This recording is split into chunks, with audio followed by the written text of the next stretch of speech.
God bless everybody. Welcome back to Proverbial Insights. In this chapter, we're doing chapter 30 of the book of Proverbs.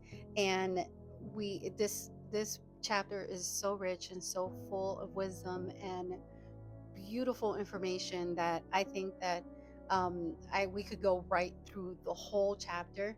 But what I want to do is just take out a few verses just to point out some key things of what he is talking about in this chapter.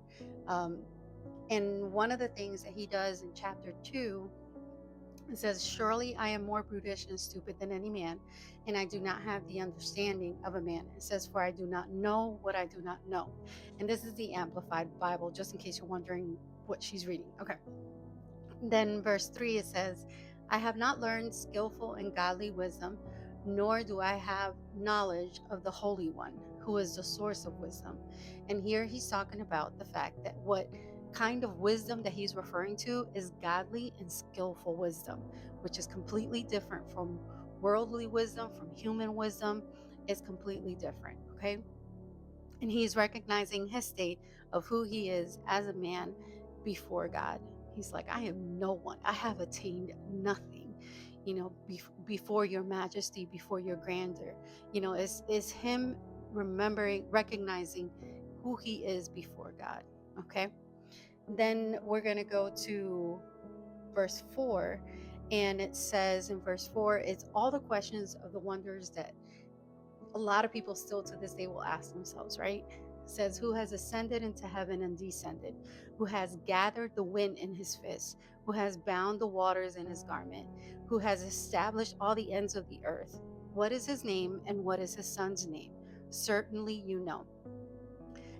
And these questions are something that here on earth, right, in this world, they're trying to figure out and calculate and make sure that they understand in its logical sense. But this is so much more. This is spiritual. This is godly wisdom. So that's why these questions are so prevalent and something that they still try to figure out. This is what he's saying. At the end of the day, we know this is Jesus, right?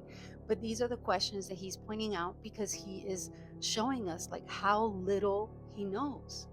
Okay. Then we're going to verse 7 and 8. It says, "Two things I have asked of you. Do not deny them to me before I die."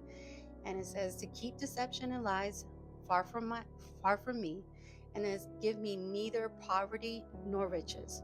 Deception and lies. That is something, if we go back to the serpent in the garden and yeah, in the Garden of Eden. If we go back there to the beginning, where it all started, the serpent was deceitful, was cunning.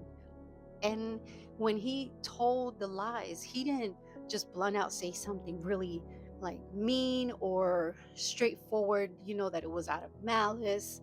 No, he disguised it. He put a facade over it, and he made it seem like it was the logical thing.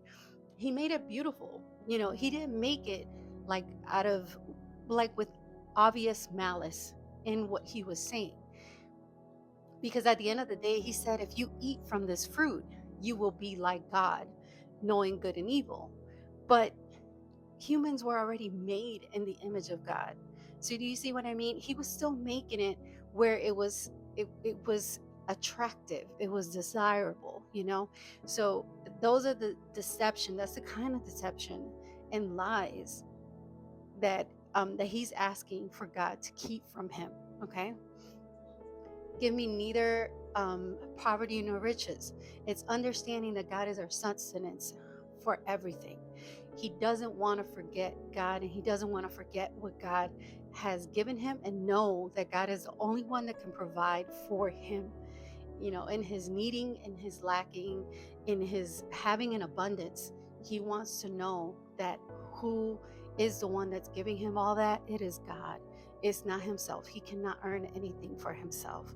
And those are the recognitions that he puts before himself in this. He wants God to please, to basically like keep me in check.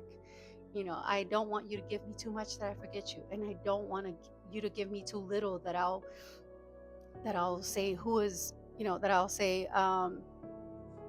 which one is this? That I'll profane in the name of God. So that's something that he is asking for. He just wants to have enough, but it's because he wants God to keep him in that straight line. Okay, and then when we go to verses 32 and 33, which are the closing in of everything, it says, "If you have foolishly exalted yourself, or if you have plotted evil, put your hand on your mouth.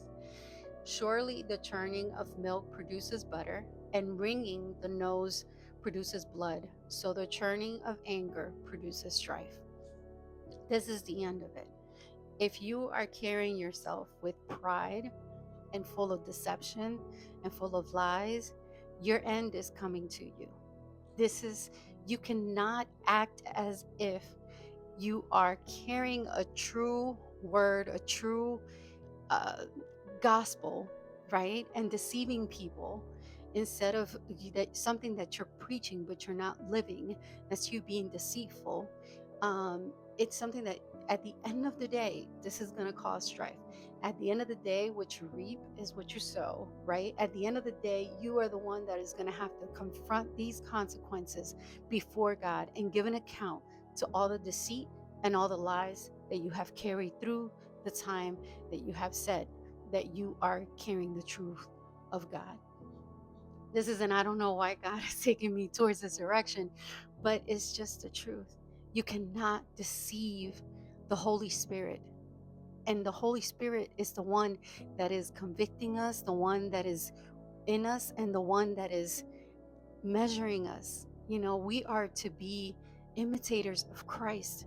And this is not in the outside and that's it. No, this is within us, in our hearts, in our minds. Where are we? So let's examine ourselves. I say this so much throughout my videos, but let's examine our hearts. Let's make sure that the intent of our hearts are pure. There is no malice. Let's make sure that we keep that pride in check, that we know that what we have is because God has given it to us and we have done nothing of our own. Okay? So let's keep ourselves knowing that what we preach with our mouths, we are living with our lives. So remember, keep deception and lies away from me. Ask God, keep deception and lies away from me, and feed me my portion daily. All right. God bless everyone. I'll see you tomorrow. I think I'll be fine to go ahead and do chapter 31. If something comes up and I can't, I will get on here and let you know. All right. God bless everybody. Bye.